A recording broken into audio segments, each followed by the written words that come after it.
বড় বড় গুণ মাত্র 2 সেকেন্ডে। দেখুন এখানে দুটি 3 অঙ্কের সংখ্যা আছে, একটি 118, অন্যটি 254। জেনারেল নিয়মে এই গুণটি করতে গেলে প্রচুর সময় লাগবে এবং প্রচুর বড় হবে, তাই শর্টকাট নিয়মে এবং কম সময়ে কি করে করা যায় সেটাই দেখুন।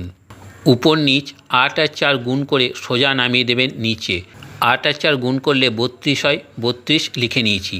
এবার 25 একটা সংখ্যা ধরবেন এবং 11 একটা সংখ্যা ধরবেন। এবার 25কে 11 দিয়ে গুণ করবেন। এক্ষেত্রে গুণটি সহজ। 25কে 10 দিয়ে গুণ করলে কত হয়? 250। আরও 25 বাড়িয়ে দেব, অর্থাৎ 275। পাশে 275 লিখে নিয়েছি। এবার কোনাকুনি গুণ করে নেব মনে মনে। 25-এর সাথে একবার 8 গুণ, আরও একবার 11-র সাথে 4 গুণ। 25 সাথে 8 গুণ করলে কত হয়? 200 হয়, কারণ 25 সাথে 4 গুণ করলে 100 হয়, তার ডবল 8 দিয়ে গুণ করছি, তাই 200। আর 4 11 44, তাহলে 244। ডান দিক থেকে একটা ঘর ছেড়ে 244 যোগ করে নেব। 244 যোগ করলে হয় 29,972। গুণফল রেডি।